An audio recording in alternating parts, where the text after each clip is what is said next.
Այսօրվա էներգետիկ համակարգի արդյունավետ գործունեության 80%-ը պայմանավորված է ռուսական գործոնով, 20%-ը պայմանավորված է իրանական գործոնով, եւ եթե Հայաստանի Հանրապետության կառավարության ղեկավարը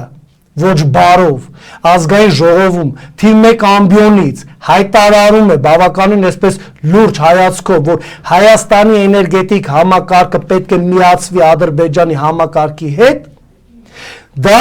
անլուրջ է, պարզապես քաղաքական հերթական մանիպուլյացիոն հայտարարություն է, եւ եկեք չմոռանանք, որ Դավոսից են վերադարձել, այնտեղ կարծեմ նաեւ Ադրբեջանի նախագահն էր, եւ մեր երկրի նախագահ Վահագն Խաչատուրյանը գլխի կորուս շնորհակալություն կներեք, պարոն Ալիև, ձեր խոսքերը չենք կարող, ավելացում անենք, իբր Ալիևանես մի մտքի գոհարներ է արտաբերել, որ մեր երկրի նախագահի ինտելեկտը չբավարարեց ինչ որ հարցերի շուրջ ընդդիմանար կամ պատասխաներ։ Իմ մոտ այնպեսի տպավորություն, որ մեր երկրի թիվ 1 ղեկավարները մեկը մյուսին հերթ չի տալի, պարոն Ալիևից ներողություն խնդրի եւ շնորհակալություն հայտ, ինչի համար ես չեմ հասկանում։ Դե ասեմ, Հայաստանի Հանրապետության քաղաքացիները այդ անձանց չի տվել այդ լիազորությունը, իրավասությունը, որ մեր անունից, ներողություն խնդրի, ռազմական հանցագործից Հայաստանի Արցախը հայաթափելուց փոխանակ շնորհակալաբար ընդդիմանանք եւ հակառակը այլ հակառակը շնորհակալություն ենք հայտնում, որ նման բաներ տեղի ունեցավ 20 թվականի պատերազմից մինչև 23 թվականի 2 տարում Արցախը հայաթափվեց բոլոր ժամանակների, դրա համար եք շնորհակալություն հայտնում ազգային ժողովի նախագահան, երկրի վարչապետը, երկրի նախագահան։ Ես անցանք սա, որ Բաքվում էլ դատվում են, մեր հայ տղաները, ռազմաքաղաքական վերնախավը Արցախի, նաև գուցե դրա համար է շնորհակալություն հայտնում, որ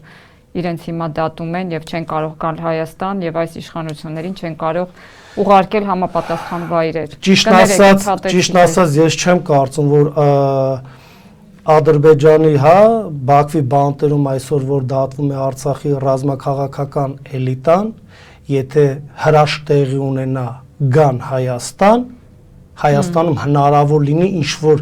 պրոցեսներ գեներացվել եւ այս իշխանություններին ճանապարհել այնտեղ, որտեղ որ պետք է գնան եւ սպասեն իրենց դատավճիռին։ Չէ, պարզապես ցավը նա է, որ մեր երկրի թիվ 1 ղեկավարները պատեառիթը չեն ուզում բաց թողել,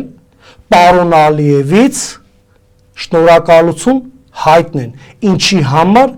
մարդ չի հասկանում։ Ես ընդամենը մի բան կարամ ասեմ Նիկոլ Փաշինյանին, Ալեն Սիմոնյանին, Վահագն Խաչատուրյանին։ Եթե ուզում եք շնորհակալություն հայտնեք այդ մարդուն, գցվեք, որ իշխանության եք եկել եւ հարստանում եք եւ երկիրը կործանում եք։ Եղբայր իշխանությունից երբ որ զրկվեք, ինչքան ուզում եք շնորհակալություն հայտնեք, եթե իհարկե դրա հնարավորությունը դուք արդեն կունենաք, բայց քանի որ երկիր եք ներկայացնում, այդ իրավասությունը ձեզ քաղաքացին չի տվել, գիտեք, շնորհակալություն հայտնել մեր անունից, իմ անունից, ձեր անունից, օպերատորների անունից, ոչոք վստահ եմ, որ չենք տվել այդ իրավասությունը, շնորհակալություն հայտնել, ներող կլինեք, պարոն Ալիև, մի հատ լավ չեք ասում, հոպար Ալիև ջան, չէ, արա Հայաստանի Հանրապետության թիվ 1 թշնամի երկրի ղեկավարն է։